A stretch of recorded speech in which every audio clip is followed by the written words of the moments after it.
All right, welcome back to Waste Some Time with Jason Green. I am Jason Green, bringing you brand new interviews right here on YouTube. We finally reached 10,000 subscribers, well over 1 million views. So thank you to everyone for helping with that. And make sure you go down into the description, click on the Patreon link, and then you can watch the interviews before everybody else. And you can ask questions of the guests, like my guest today. I'm excited. Maybe not everyone watching knows the name Eddie Martinez. But I promise you, you know his music. And for a lot of you, myself included, his music is sort of the soundtrack of our lives. I grew up hearing so many of these records, so many countless times. And so it's an absolute honor to have him here to talk about his career. It's a long one. We're going to try to fit it all in. But just a few of the names of records he's played on or bands he's toured with: David Lee Roth, Mick Jagger, Steve Winwood, Robert Palmer, Blondie, Run DMC. It goes on and on. I better not waste any more time. Eddie Martinez right after this. Just wanna waste some time with you. Sometimes it seems too good to be true. Nobody out there to waste time with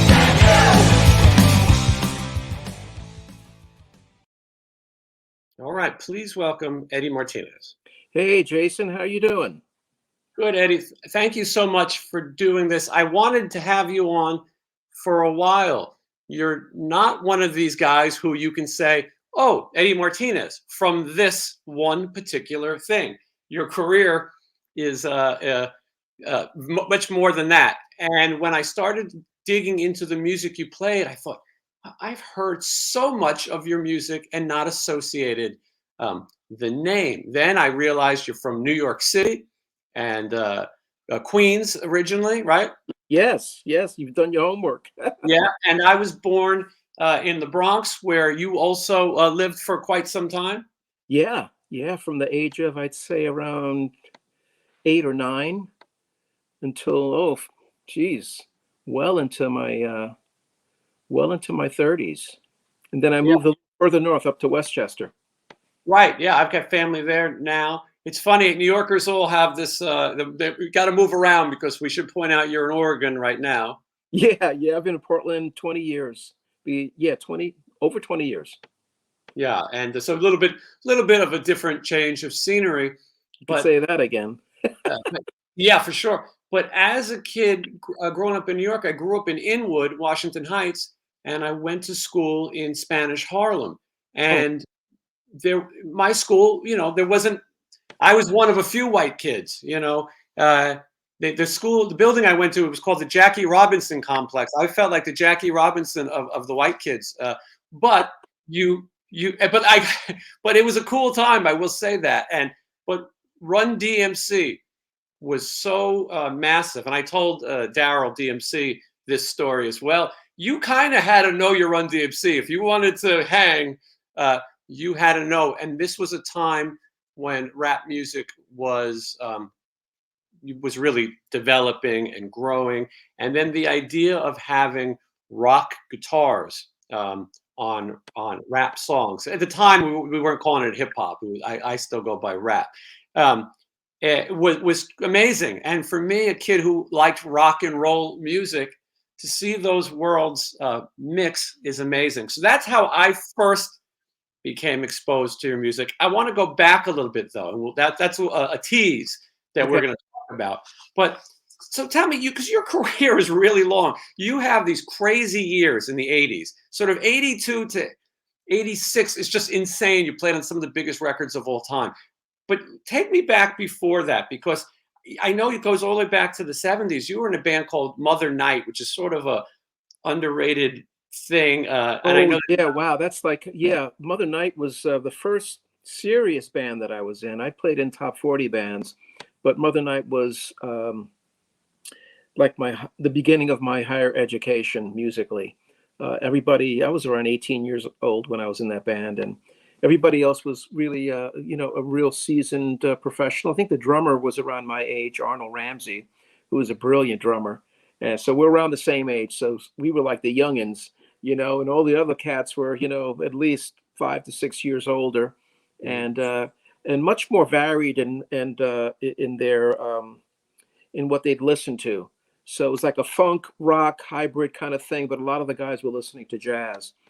So it was really my first foray into playing some serious funk music, and working on that. But at at, at my core, I was, I had grown up listening to Hendrix and Jeff Beck and Eric Clapton and The Who, and I mean, I was crazy about that. And my first spark was the Beatles, and then that led into like the British blues explosion, so to speak, blues rock explosion. When you saw a lot of amazing rock concerts, your list of concerts that you've seen is insane. All the best. Oh gosh, I've been so lucky that I've seen. I never saw the Beatles live though, but I saw McCartney live. I've seen him maybe 2 or 3 times live, and always amazing. But I've seen everybody And from this to Earth, Wind and Fire, Stevie Wonder, all the great bands. I saw Zeppelin. I think had to have been their first tour of the States. I saw the Jeff Beck group in Central Park, arguably probably his first tour with Rod Stewart and Woody on bass, and man, those were great shows. Great shows. So yeah, I remember seeing Janis Joplin, the Chambers Brothers, all these seminal late 60s, rock legends. yeah, And I that saw Hendrix. My first concert was Hendrix. So it's like I was done. I mean, it what a was, place to start. yes, indeed, a really nice place to start. Yeah, and that becomes probably your school of rock, to begin. That's your forming your education into music. Mother Night was, like you said, more funk, had a horn section, and was Nile Rodgers a friend of yours when you were young? Oh, Niall, yeah, Niall lived around the corner from me. Hmm. And we went to William Howard Taft in the Bronx back in Hmm. those days. And yeah, he's to this day one of my oldest, dearest friends. And so yeah, he lived around the corner from me, and he was playing in a blues band back in those days. And I was playing rhythm guitar in a blues band. And little did I know that up the block, Bernard Edwards lived there, and then they both formed Chic Yeah. after, legendary, It went on to produce a lot of rock groups too, because Bernard produced Robert Palmer's first album, Riptide. He also produced Power Station, and Niall also produced Bowie and Madonna and, Duran Duran. I mean, both respectively had incredible production careers as well as recording and composing. You said it; those guys really covered the full 360. They had that ear for music, obviously, but I believe it was Nile who recommended you to Mother Night. Yeah, he did. He actually he gave me a phone number of Ronnie Taylor, who was the trumpet player in Mother Night, and I called him up and set up an audition, and I auditioned and I got the gig, and that was the beginning of a really wonderful journey with them. We Mhm. toured throughout. Actually, we did a residency at the Papagayo in Saint Tropez back in the day. I just Nice. graduated high school. The day Mhm. after I graduated high school, I was on a plane to the south of France with this band and spent the entire summer, playing in a club in Saint Tropez, which was from the South Bronx to the south of France. South of Is France. is pretty heavy. Heavy. It's like I walked into a postcard, a beautiful postcard. Yeah, and so there is an album out for that. Yeah, I didn't get picked up for a second one. And you begin your career as a sort of journeyman musician. I love the story because next is LaBelle, which is another legendary thing. And I love the story that you found it through the Village Voice, right? Yeah, yeah. Back in those days, there was a music classified section where they had people that were seeking musicians, and that was like the Bible in those days. And I called up and I don't know if they mentioned the band or the artist that it was for, but I knew it was probably someone known.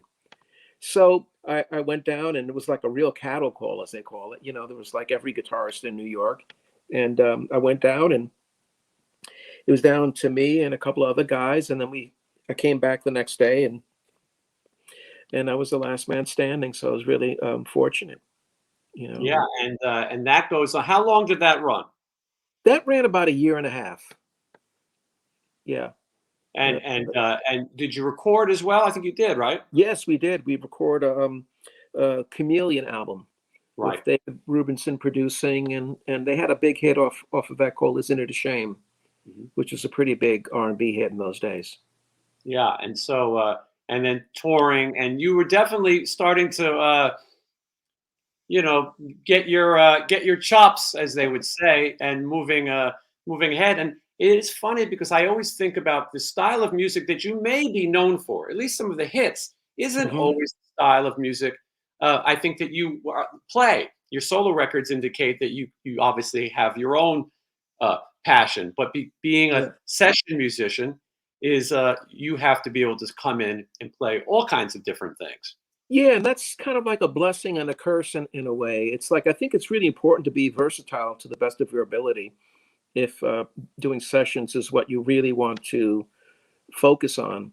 And and in New York, you need to cut to the chase real quick, as in LA as well. You know, if you want to come in there and knock out that session, you want to play to the best of your ability, make everybody happy, and feel good about what you played as well.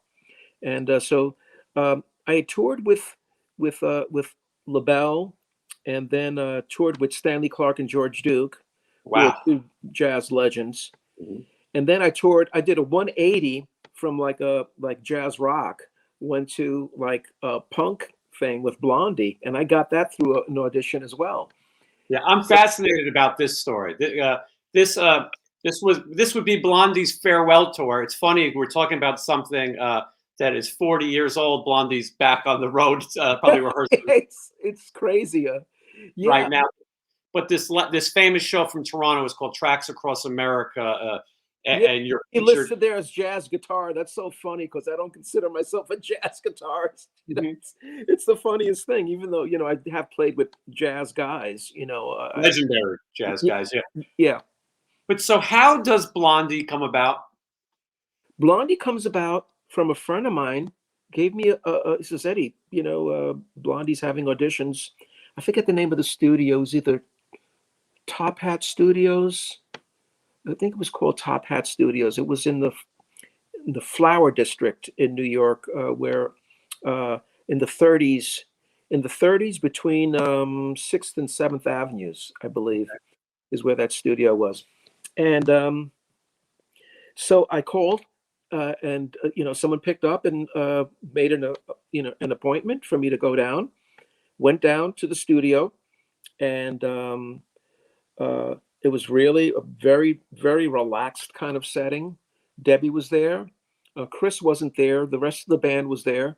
Debbie took a Polaroid of me, and and I just went down there, and I just wanted to have a good time. I just dimed the amp and just played as best as I could, and they liked the way I played. And by the time I got home from the audition, there was a phone call from me saying that I'd gotten the job. They wanted me to do it. So that was really a lot of fun. It was a heck of a lot of fun to do that. I know that it was a little bit of a difficult time for Blondie. I think Chris Stein was already ill at the time. I believe he Yeah, was. he was ill. He wasn't really at many of the rehearsals, and but lo and behold, he did.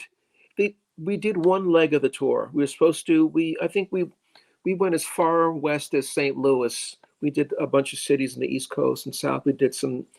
We also played in Montreal, Canada, and but we were supposed to go to the West Coast, and then we were supposed to head to the East, to Japan, and do a tour there. But that never Oh, materialized because I think Debbie. I think she realized that Chris wasn't well, and I'm so happy that he's totally recovered and he's doing great. And and she didn't want to really tour at that point. She wanted to just make sure that Chris was well. So everything was more or less put on ice. were they still in a relationship at that time? I believe so. Yeah. Yeah, because I know that they lasted a long time, obviously. Um, so you're there, and this is the original Blondie lineup. This is the core lineup: Jimmy Destry, Clem Burke, Nigel Harrison on Yeah. bass, Yep. and Chris and Debbie, and then yourself. And the videos are really fun to watch. I recommend if people get a chance to check out that. it's funny seeing such young people on a farewell, what's being considered a farewell show.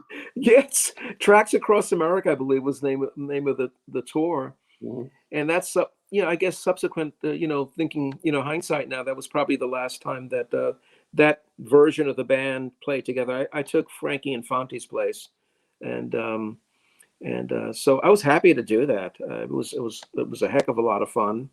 They were awfully nice people to work with, and it was a blast.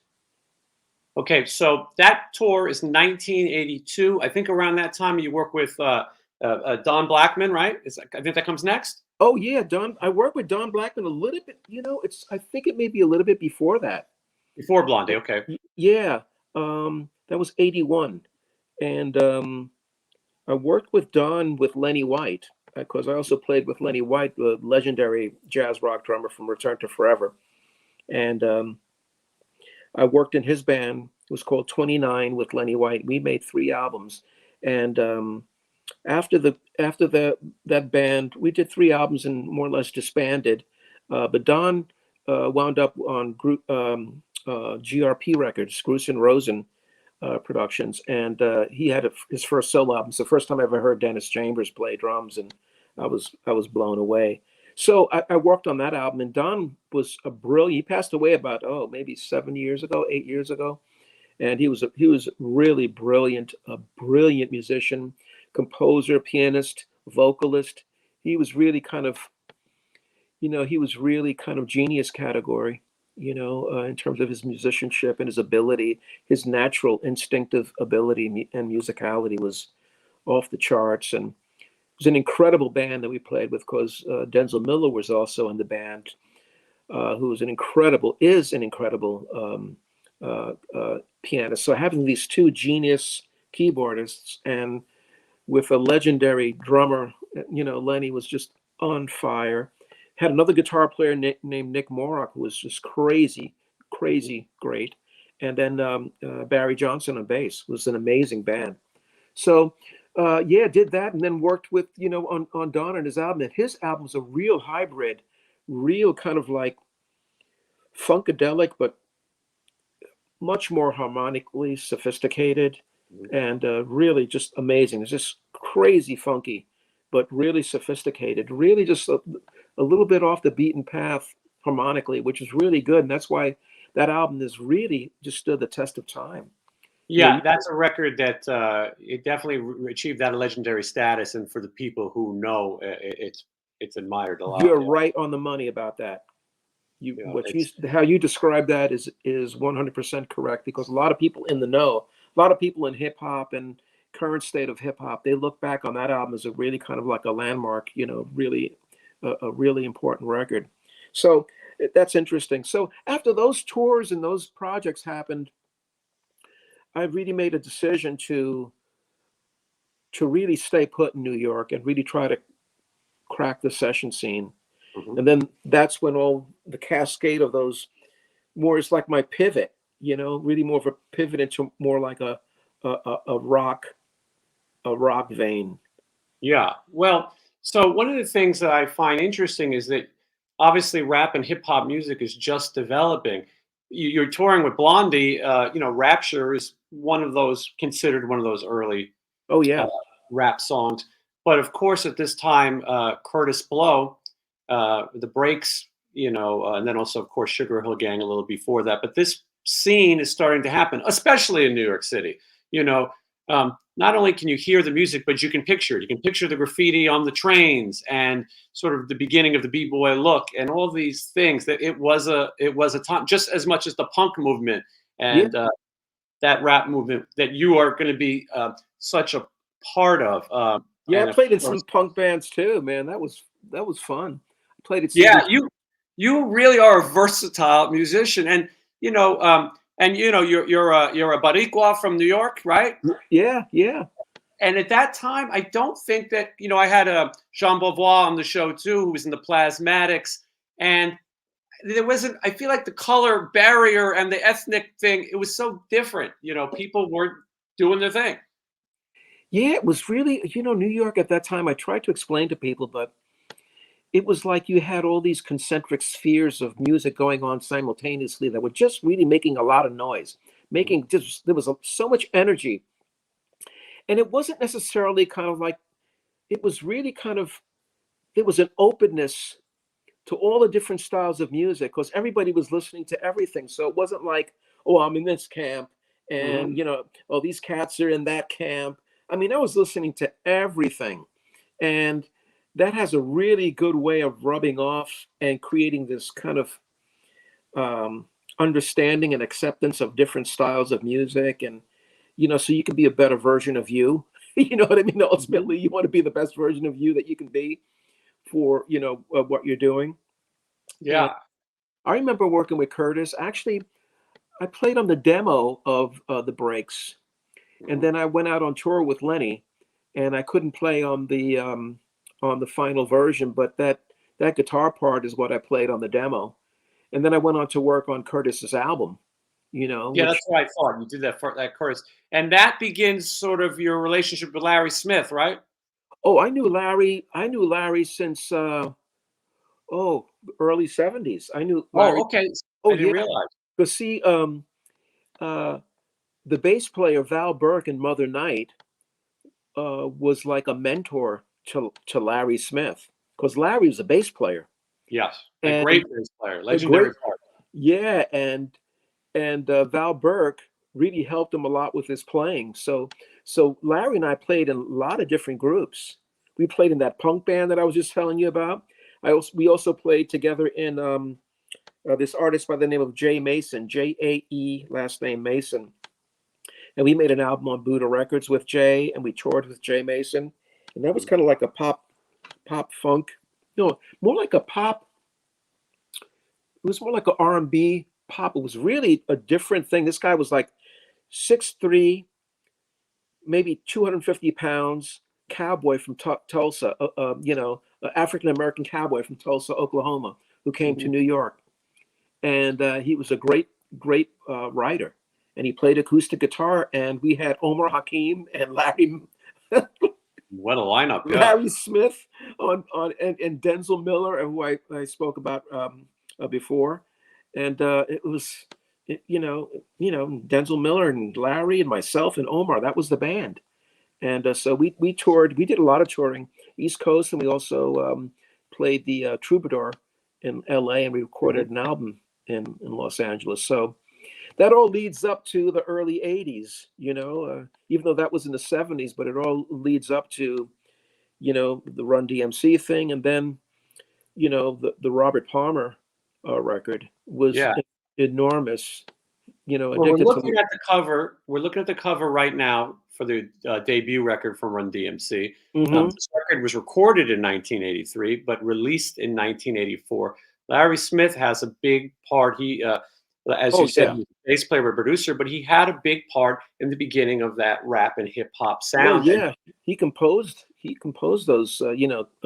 Rock Box and King of Rock. Those are his compositions. his idea, right, to put rock guitars on the song.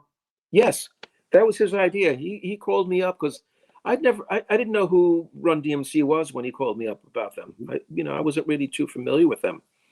And but he said, Zeddy, I want you to come down and put some rock shit on here. I want you to put some of your shit on this. So I Mhm. said, yeah. So we went down to Green Street Studios, and the engineer was great, Roddy Huey. He's really just he did such a great job on that. And it's like I had no idea it was going to be that groundbreaking. I felt really good. I felt that it totally rocked, and I felt really good. It just felt good, and I felt like it was a good day's work. And then like a year later, it comes out, and I'm getting all these phone calls from people, just telling me that, oh man, I think that shit's blowing up, man. It's crazy. I'm over here in England, man. I'm in London, and they're blasting that shit, and the clubs and everything. So it was an amazing time, and at that point I was just so busy doing I'd hit my stride with doing sessions because I had teamed up with Bernard Edwards, and I became like his go-to guy. So I worked with him on a lot of his productions because he was really one of the premier producers. Oh, And absolutely, yeah. yeah, Had some. has some resume, and as you mentioned, Chic with Nile Rodgers as Yes. well. This Run DMC song, the first one, rock. We're talking about Rock Box. Yes. The so the guitar part's so famous, but the guys, they didn't completely get the idea of having loud guitars on the track, right? No, yeah, that's a true story. I spoke about this in an AMC TV documentary about that song, and they had left the studio while I was just stacking all these guitars up and kind of creating like an orchestra of guitars. And when they came back, I could tell that they kind of flipped. It was like they weren't feeling it, and but that's not my job to convince them that it's the Mhm. shit. That was Larry's, and that was Larry and Russell Simmons. Yeah, Russell Yeah. Simmons, he seemed to get it, and I think maybe trusted Larry a little bit, but seemed to Oh, realize. absolutely, and it was the gateway. It was the gateway to being the first rap video ever played on MTV, and the first rap record to go platinum or something like that. It was just an enormous, and the thing about it is that the lore continues. 30 plus years. It's become almost legendary. It's like, to a degree, it's like, wow, how it's become this mythical kind of thing is really amazing to me. I think they knew, at least Russell and Larry knew, we can get some white kids in this too. You know what I mean? This could be bigger. It could be more cultural than people think, and we just got to mix it all up. And I want to talk about the music video real quick. Anyone watching, you've got to watch the music video for Rock Box. Larry Smith's Cadillac is in the video, and Oh, you play guitar on top of you're shredding on the top of this car. What a fun video. it was so much fun. It was done at the Danceteria on 20th Street, I think. Mhm. And that was Larry's caddy too. You know what I mean? So they Mhm. spray painted all this stuff on his car and stuff. It was a crazy day. We were shooting all day long, and it was so much fun. It was really a labor of love. And Professor Irwin Corey, man, I used to see him on Ed Sullivan. I Amazing. Oh man, I loved Irwin Corey, man. He was the shit. I mean, that cat was funny. If you listen to the way he's play with words at the beginning of the video, I thought it was such a clever choice in having him and that young little kid in there, because it created this this kind of link Mhm. of street culture to mainstream stream culture, and it it it it made it less dangerous, Yeah, and people who you know. might not know Professor Irwin Corey, he was a comic. He lived to about 102 years old, but his shtick was that he would sort of babble, but he was an expert on everything. But he would go on a show like David Letterman later, and then he would not let David Letterman speak. He would just do his thing, and then at the end they go, "Well, that's the end of the time." And he was an Andy Kaufman type before Andy Kaufman. At the end of his life, he would go out and beg for change. He was a wealthy man. He'd go out, outside his apartment building and beg for change to give the money to children from Cuba. And they said this was part of his act. He always had some kind of performance. So in the Run DMC video, he's sort of giving his knowledge of everything Yeah, to the guys, and yeah, and it makes for such a funny video and such a memorable video. And like you said, I think probably makes it safe. I think for sure they're going, look, we better get a white kid in this video, yeah. and show that Run DMC is for everybody. Exactly, crossing over, and they achieved it. And then having Larry Bud Melman in King of Rock video was just Yes. fucking hilarious. And for those who might not remember Larry Bud Melvin from the David Letterman show, another funny comedian. And it's a similar idea with that video, that you have with a little bit of a crossover. They make it, as you said, uh, safe. Oh This yeah, is the, man. But Bud Melman just kind of like softens the whole thing. There's this kind of like older, kind of nonsensical, Mhm. babbling cat just doesn't really understand what's going on. It's really hilarious. But it's also kind of like emblematic of the iconoclastic aspect of the music, because when you think about the video, the whole video is about a trashing convention, Mhm. and stepping on MJ's and Michael Jackson's glove and all that stuff. It's pretty ballsy. Yeah. Yeah, it was. It was. And all in good fun though. It was fun doing that as well. They finally had a budget, so that video was done in color. But I think that the way that Rock Box was done was so appropriate for the time. The fact that it's in black and white kind of even adds to its credibility. I mean, it almost stands up more because of the black and white aspect of it. I think so too. By the time we get to Kings of Rock, which we're looking at right now, I think they're probably more open to the electric guitar. Yes, they were. They were. They weren't gonna, kind of trash on the guitar anymore because they knew it kind of got them to that place. A It hit was song, a yeah, hit song will do that, right? big time, big time. Yeah. That's a And big so, thing. You know what I mean? absolutely. And so is going to begin a really insane time in your life. Not that the other times weren't wild as well, but now you're going to play on some really, really notable music. Now, I may get the order mixed up a little bit. That's okay. We can jump around. I know my audience would love to know about this one. Here it is right here. Hold on. There it is. Crazy from the Heat, David Lee Roth. Oh yeah, that was. How did this? Eddie, you're the first guitar player to play with David Lee Roth since Eddie Van Halen at this point. Yeah, yeah, and it was really an amazing experience. And I get a call from Ted Templeman's office asking me if I'd be available. And Tony Thompson, the drummer from Power Station, apparently recommended me to Ted. So Ted reached out to me and asked if I'd be available. And those sessions were done live, meaning that all the musicians were in the room at the same time, and you're cutting a song, and they're minimal overdubs. So it was in Studio A at Power Station.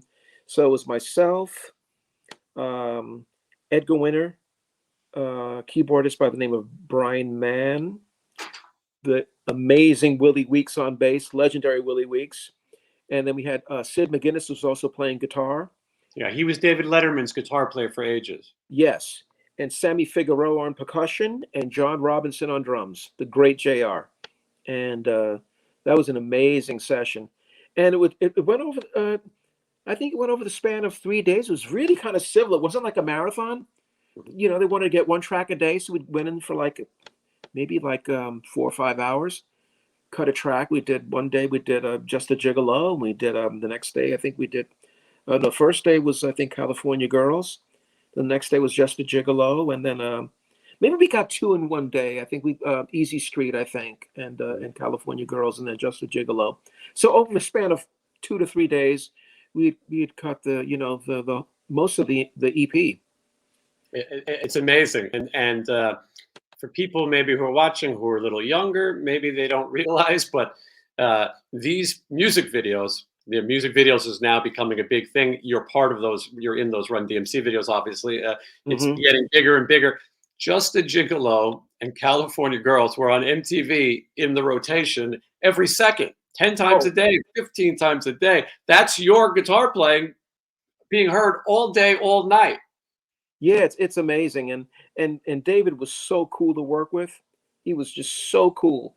He just really he was so nice to us. He was really showed he was grateful that we were all able to make the record, to be able to be there to play on the record, and it was a 180 from what the onstage persona of what David was known for in terms of his persona and flamboyance and everything like that. In the recording environment, it was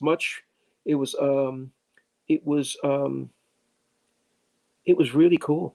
He was just just the coolest guy, nicest guy you want to work with, and between him and Ted, it was just like a fine-tuned machine. Yeah, that's amazing. And obviously, he was very famous at this point, and Ted obviously made those Van Halen records. And this is a controversial time in that Van Halen because Dave going solo sort of breaks up that band, and he begins his his solo career, and Van Halen goes their way. But this is such a crazy time, to say you played on those records. When you're playing on those records, this is a question that no one could ever really answer, but I ask, could you have any idea that this is going to be as crazy popular as it is? Well, I had a feeling because all you have to do is connect the dots when you really think about it. I remember seeing Van Halen open up for Journey at Mhm. the Academy of Music in New York, and I saw this, because I was a big Journey fan back in those days. It was like actually it was the first album with Steve Perry. Because I had the albums before. I think there were Yeah. 2 or 3 albums prior to the ones that Roy Thomas Baker produced. So, I'm there. It was like Van Halen, Montrose, and Journey on the same bill. That's a killer show, right? Mhm. So I I get there and Van Halen's opened up the show, and I'm saying, "What the fuck is this? This is like incredible." It was so irreverent. They were having so much fun, and Eddie was just doing this thing that was like, it was so fresh and it was so new, and I said, "What the fuck is this?" It was like really amazing. And it was like it was a pivot. It was a pivot. It was a shift, and all of a sudden, wow, this is the guitar hero for a generation. Did you ever get to meet Eddie Van Halen? I met him once at a party at Dennis Berardi's house, who used to own Kramer Guitars, and he lived out in New Jersey, and he had a party for all Kramer people as well as people that endorsed Floyd Rose, and I just started endorsing Floyd Rose, so he drove us out. It was me, Jeff Golub, the great late Jeff Golub, and Felicia Collins, who play on Letterman for years, and she's a Yeah. dear friend. We all drove out, to Dennis's house for this party. I met him briefly, shook his hand, but didn't really get to speak to him too much. But uh, what a guitarist, man, And Yeah. so I also recorded with Sammy Hagar as well. Oh, I didn't realize that. That's interesting. What was Yeah, that for? that was great. That was on a Meatloaf album called "Welcome to the Neighborhood," and Meat wanted to record a song that Sammy had written, and it was called the name of the tune was called it just slipped my mind. Uh, it'll come to me, Mhm. but it was killer. It was killer. It was me, Kenny Aronoff. I Mhm. think Kazim Sultan was playing bass. I think, and I forget who was playing keys, but it was really a lot of fun. It was me, Little Steven, and Sammy on guitars, Wow. and Kenny and Chasm on bass. It was a great fun, great fun. Oh, the Yeah, name of the song you was Amnesty. That was the name of the song. gotcha. Yeah. Gotcha. Yeah. So that's you have all these people come in and out of your life. Most people would work with one of these people would call it a very successful career. But you have all of them. When you were working on that Crazy from the Heat, did they tell you that this is not going to be a Van Halen type of thing? That they're not looking to be a hard rock record?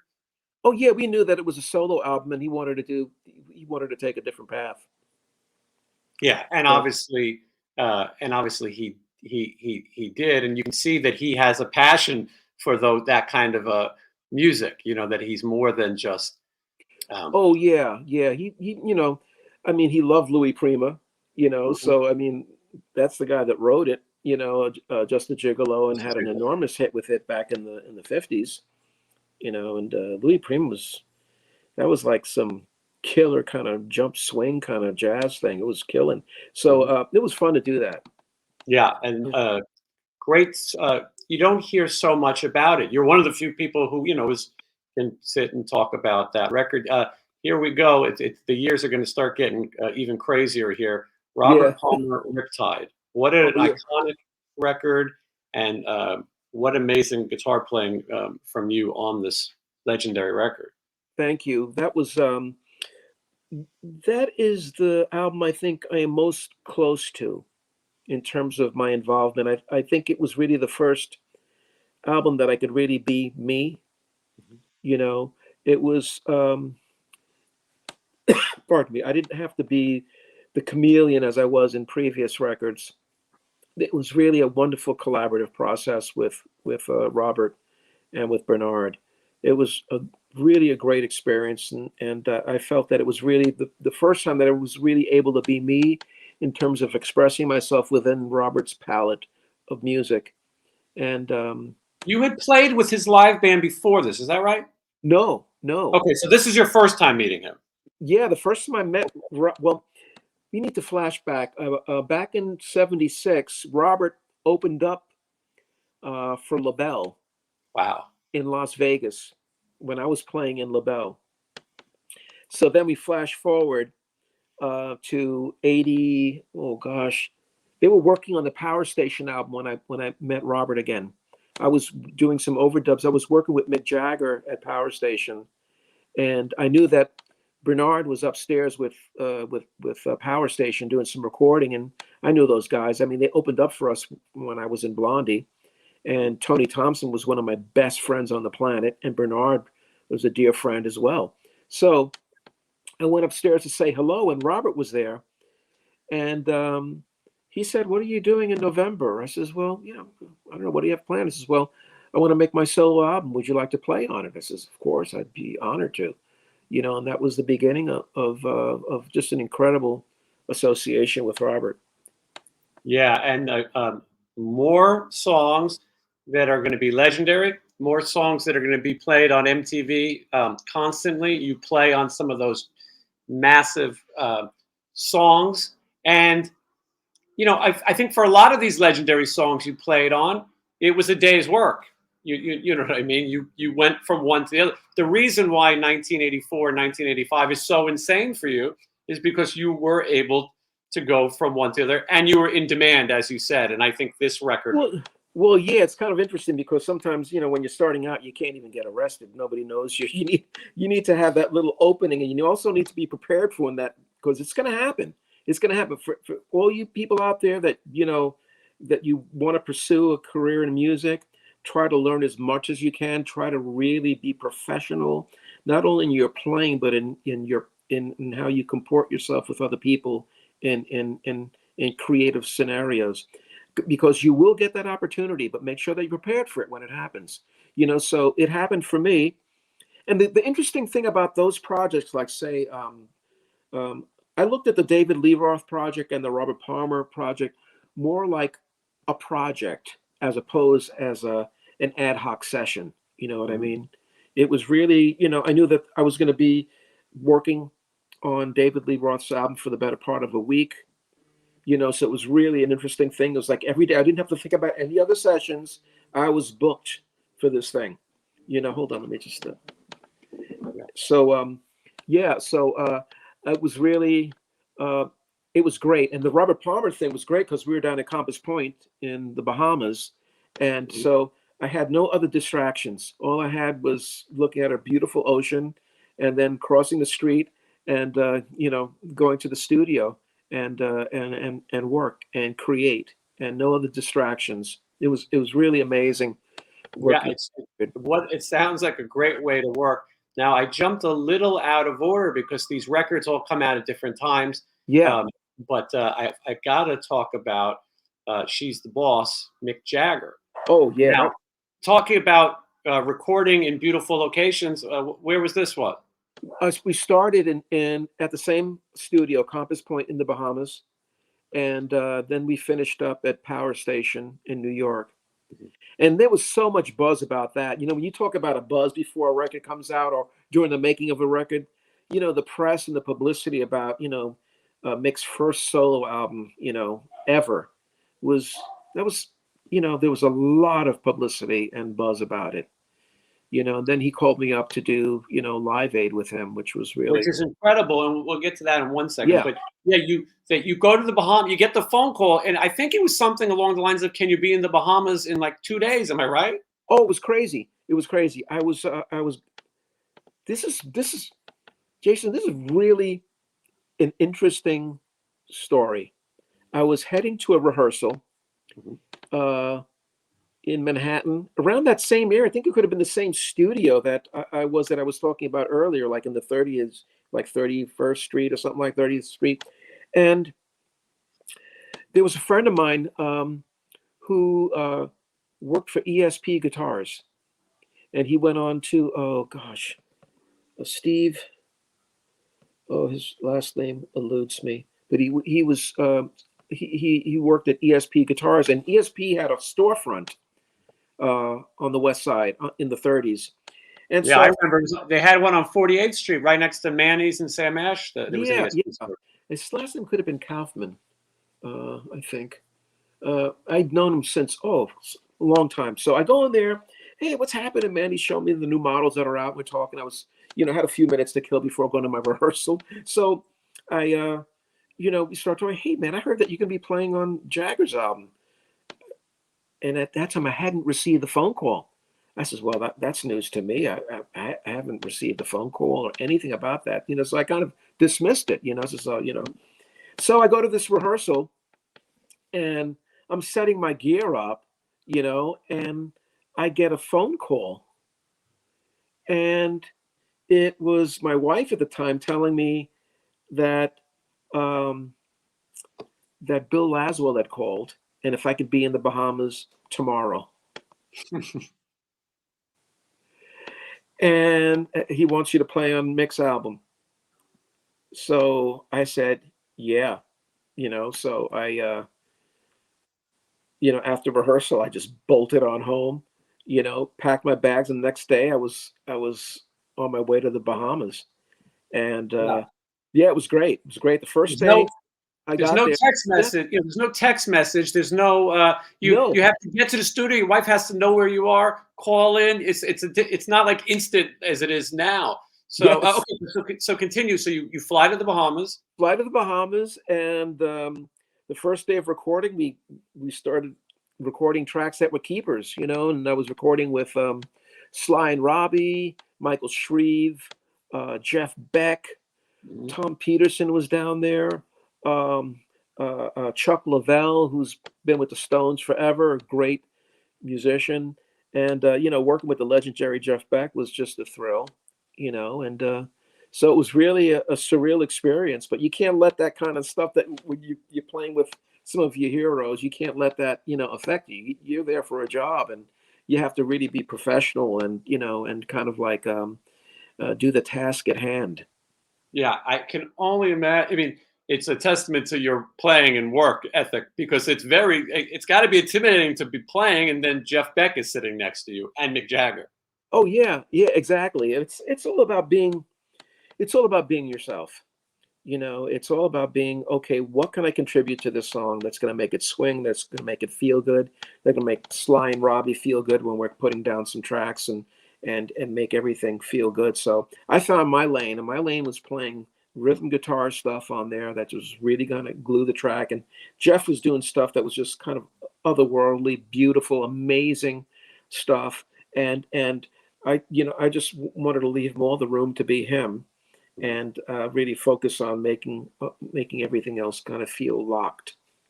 Yeah, how incredible! Now, so you get the call to play Live Aid, Yeah, arguably one of the biggest concerts of all time. This is 1985, and there's a controversy at this Live Aid with the Rolling Stones, which is that Ron Wood and Keith, they appear on the bill with Bob Dylan. I think they go on after Mick. And so this is kind of looked at in Stones lore as a controversial moment. At the time, were you aware of that? I knew that Woody and Keith were going to be playing with Bob Dylan, but I didn't look at it from the prism of it being controversial. I just looked at it from the aspect of I didn't look at it in terms of what it would portend politically in terms of what was going down, because I guess hindsight is kind of peculiar, but I wasn't really thinking in that way. I was just thinking that, man, I knew that we were going on at 10:30 and it was going to be big, and we freaking killed it. I mean, the audience was just so powerful. I think that was really the high point of the whole show. I think after that it was kind of like anticlimactic. As big as the artists that performed afterwards, I think there was something really Mick and Tina up there. I mean, that was Tina Turner and Mick.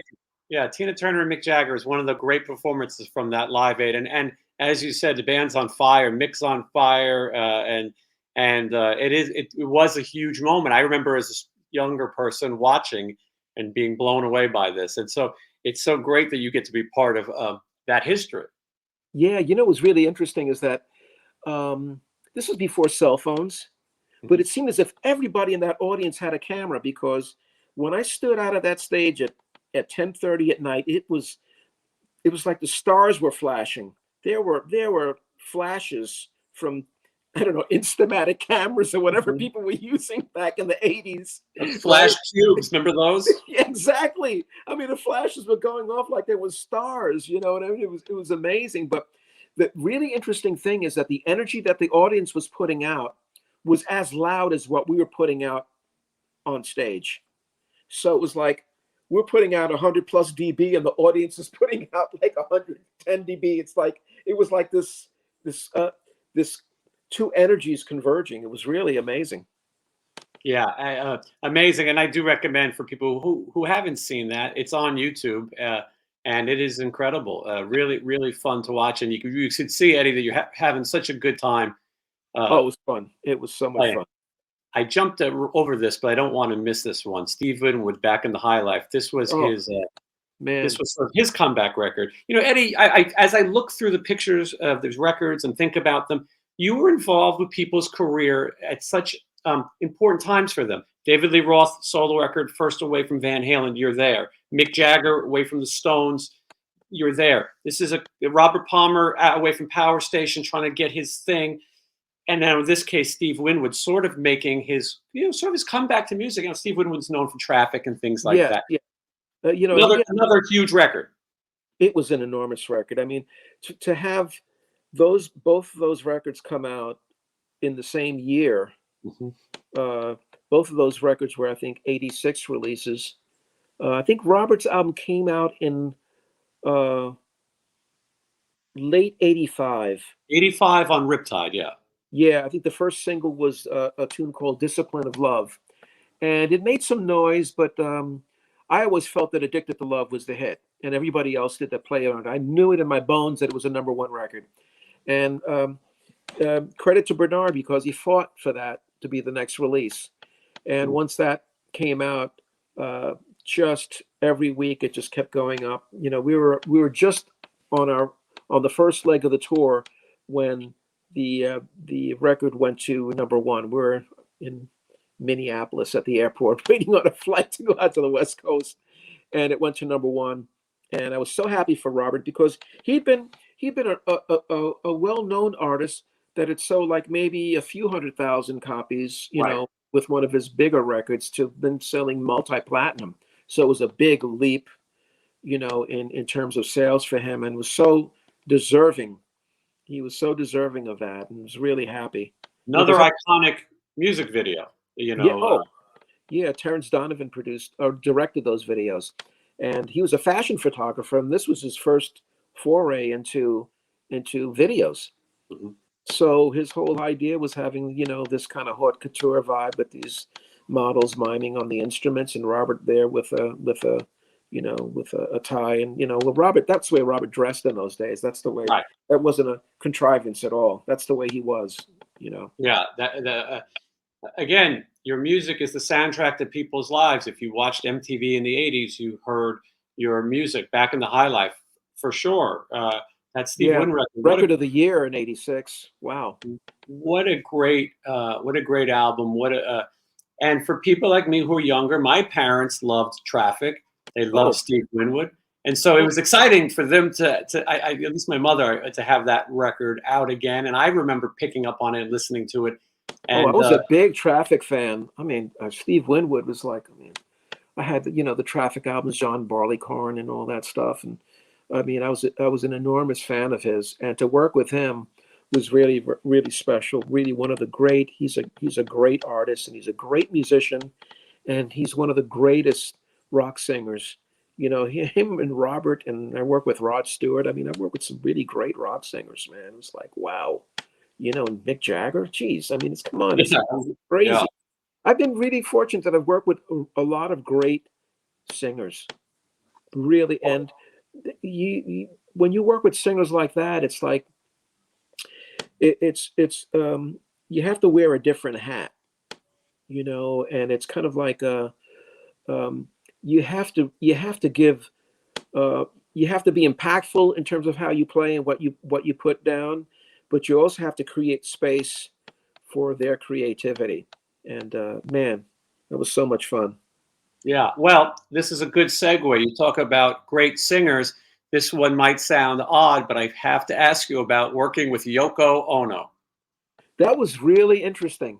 That was with I'm Bill sure. Laswell again. It was like, and Yoko's a trip, man. I mean, I remember Sean was very little, and he was in the studio, and you can hear him like banging on drums and things like that, and it was a lot of her stuff is experimental and free, but the basis of what she was doing, all of her stuff was really kind of funky. When you have Bernie Worrell, on playing keys on some of that stuff. I think Sly and Robbie also played on it.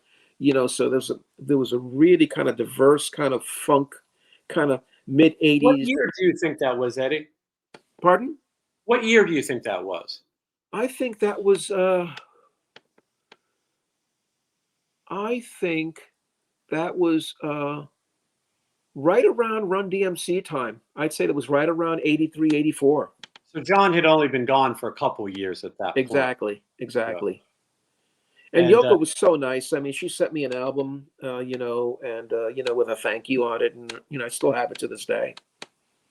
yeah, and Bill Laswell also is sort of known for that experimental Oh, sound. Bill's one of the coolest cats to record with. He was really. I worked with him with Ryuichi Sakamoto too, who's a brilliant Japanese artist, and kind of really a purveyor of world music too, in many ways, because his music.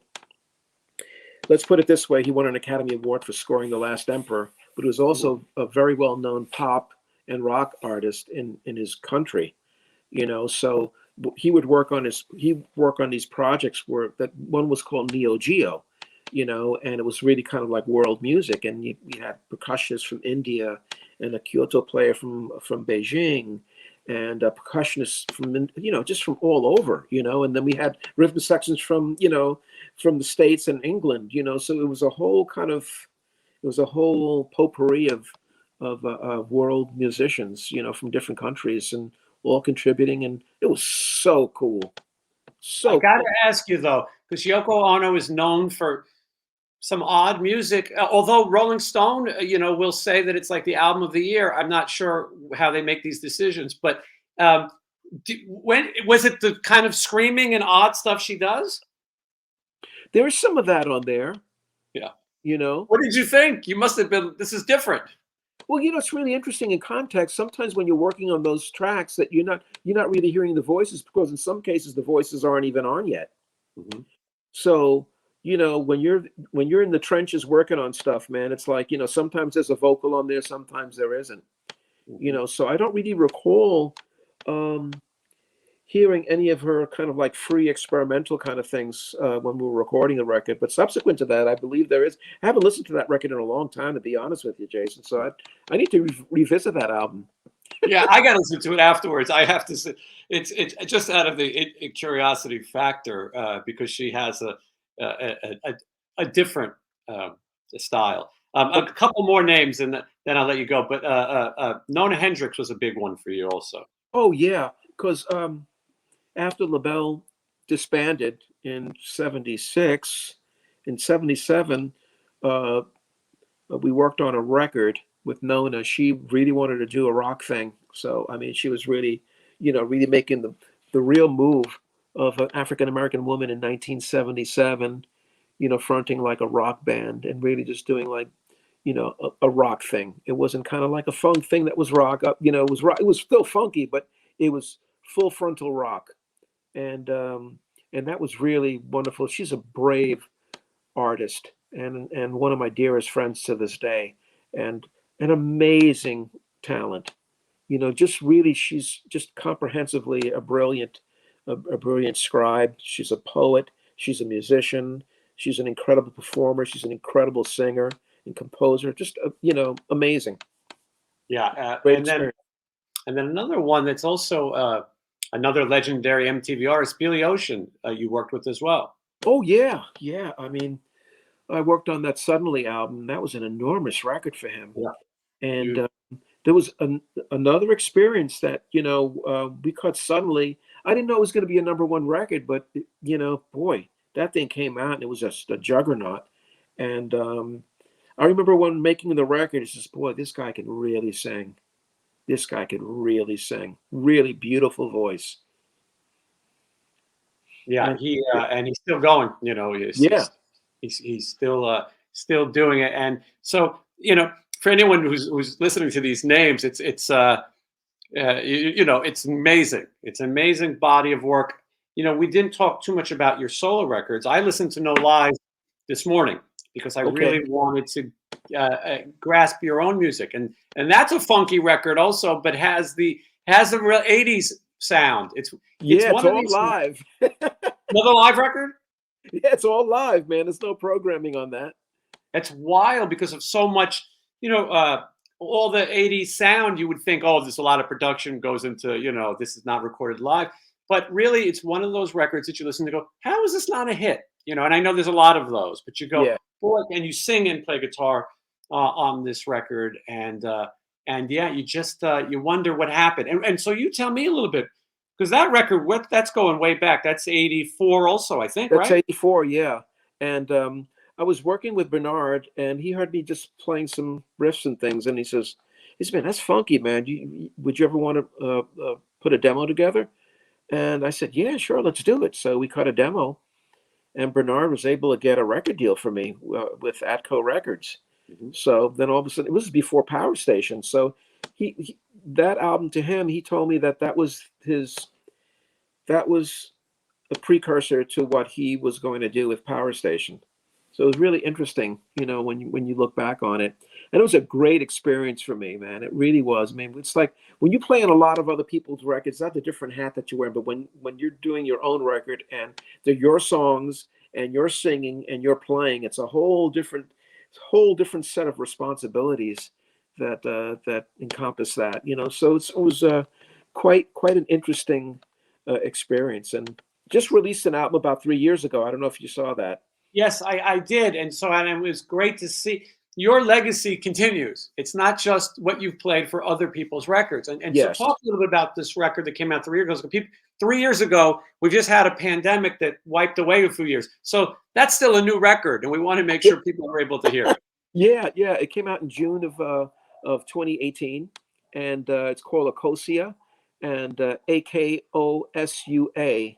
The pronunciation is different from the spelling, but Akosia is a Ghanaian word, and means baby girl born on a Sunday. It's my wife's middle name, so so it's named after her, and it's just a collection of songs that I've been meaning to put together and record. And so I had Tal Bergman and Carmine Rojas and Charlie Drayton on drums, John Mazzacco on bass, Jose Rossi on percussion, and Philippe Sace keys, and Ramsey Embick as well on keys. And it was just a labor of love, and really proud of that record. I mean, I really, it rocks. It rocks, and it's kind of varied too, because I wanted to venture into some instrumentals.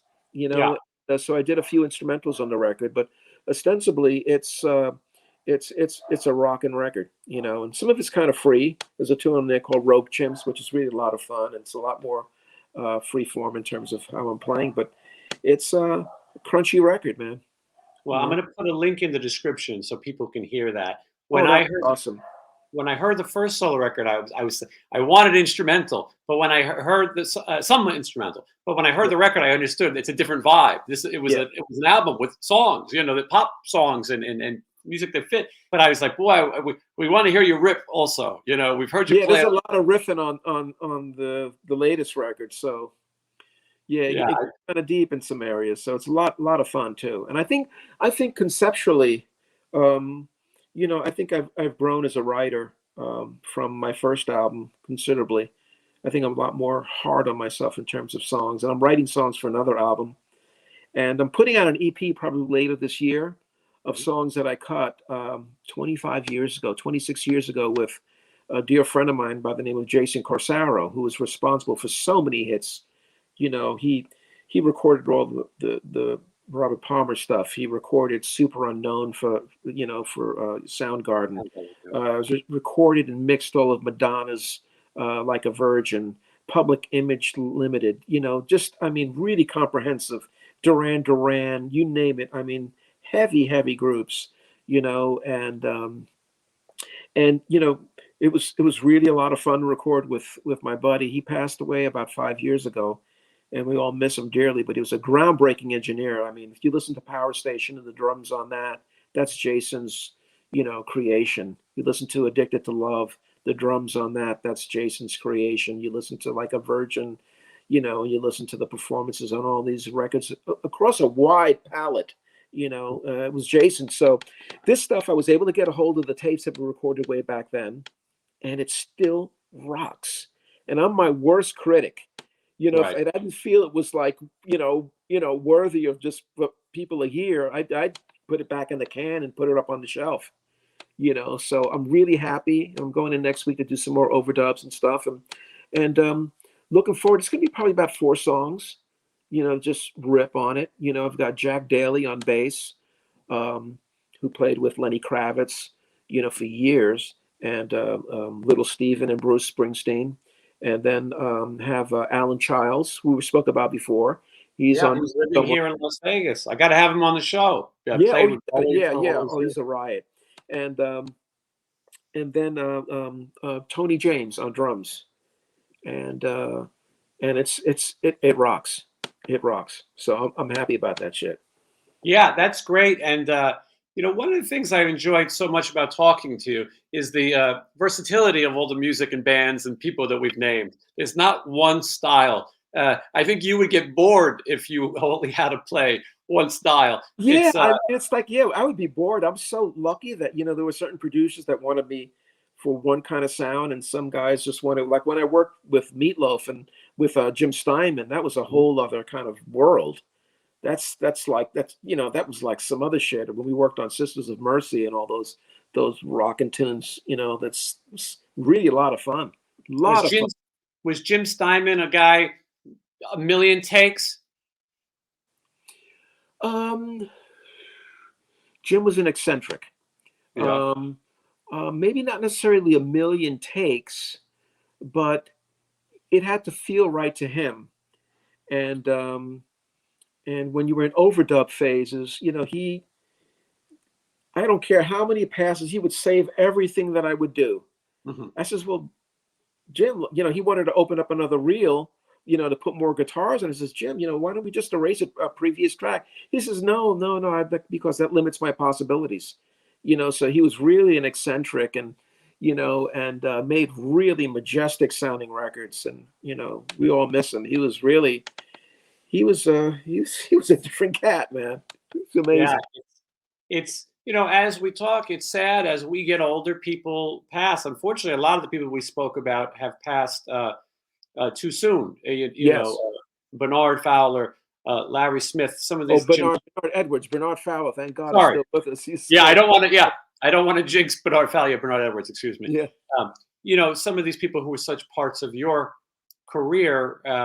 It's and then Meatloaf as well. You know, it's sad. Robert Palmer. How Yeah. could I forget? It's Oh, it, you that know, hit me like a tank. It was, you know, that was rough. And me too, passing, and Jim, you know, Tony Thompson. Gosh, I mean, we used to be roommates when we were in LaBelle when we were kids. You know, it's like, yeah, it's been a funky, you know, 25 years or so in that regard. You know, Bernard's been gone for a while. You know, yeah, it's crazy how this life is. But you know, because we talk about these legends, and I'm so glad that you can talk about some of them and their bodies of work as well. And so that you know, if people watching, you know, you can we'll link some stuff. But if you really want to get into some different music, there's a whole rabbit hole waiting for you of legendary people that maybe some of you missed out on, or maybe people are younger. That's the great thing, Eddie. Younger people are discovering great music. Oh yeah, my nephews who are considerably younger than I am, he says, "What are you listening to? Iron Maiden?" You know, it's kind of like I said, "Oh, cool shit, man. I feel Mhm. that." You know.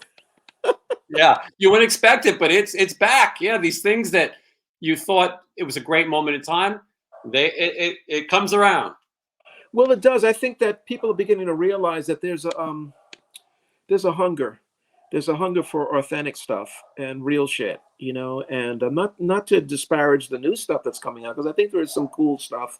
It's just everything is so fragmented now.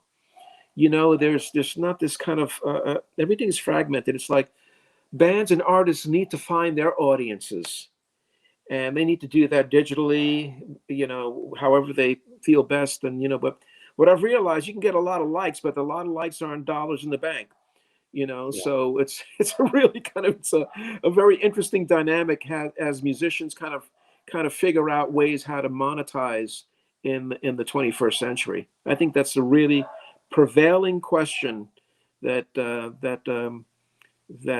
people need to address. Yeah, Well, how we get paid for our labor. What a thing that I find interesting, I want to ask you is that do you think that you could have a career like you had in this day and age? I feel like the session musician is not it's a different thing now. well, there are no sessions. Yeah, and You know, because things are digital and people are flying in tracks and things, I'm just not. I think you have a career that couldn't be repeated. yeah, that that how would you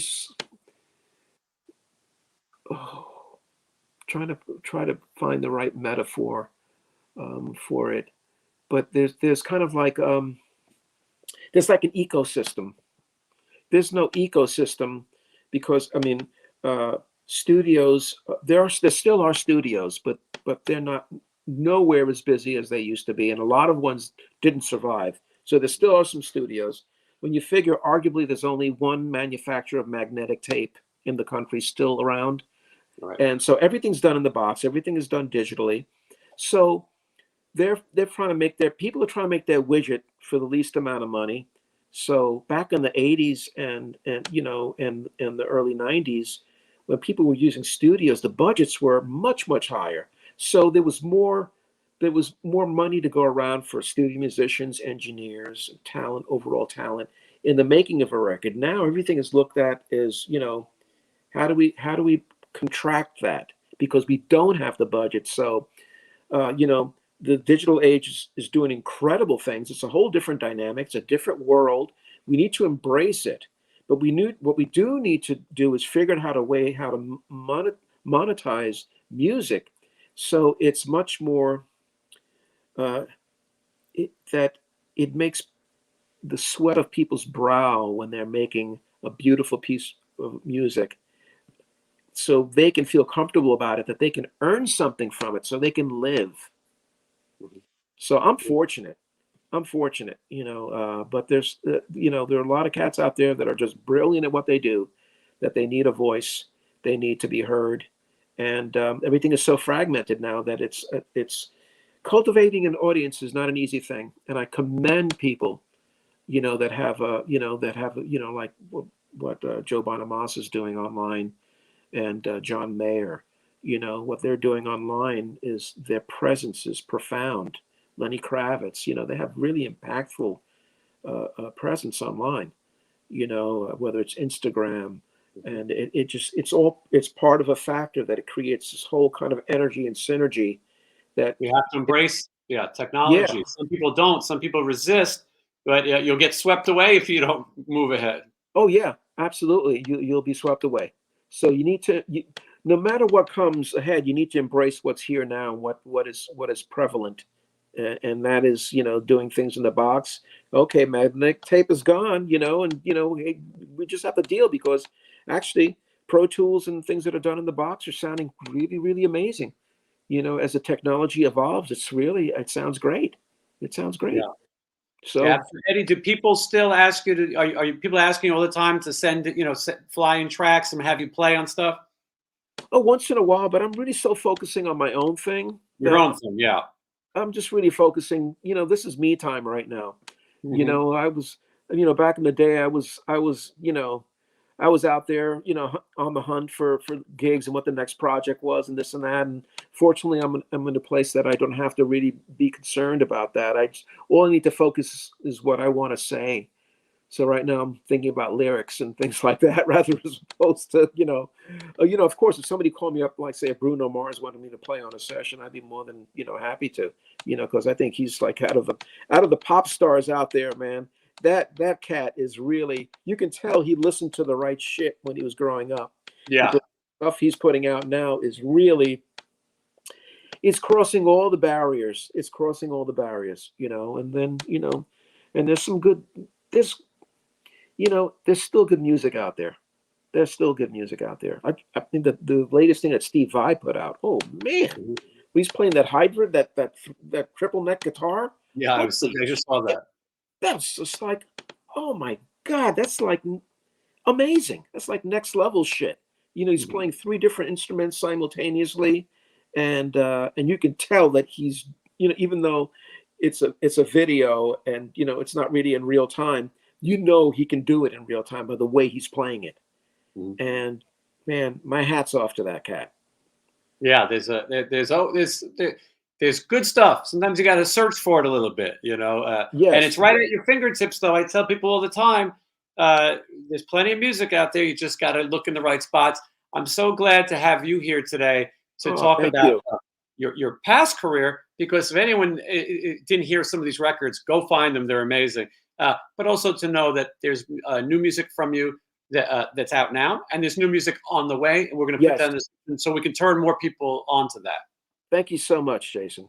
Really appreciate it. Thank you, Eddie. Real pleasure talking to you today. I was happy that you put up with all my questions about my favorite records, so I'm glad. Thank you.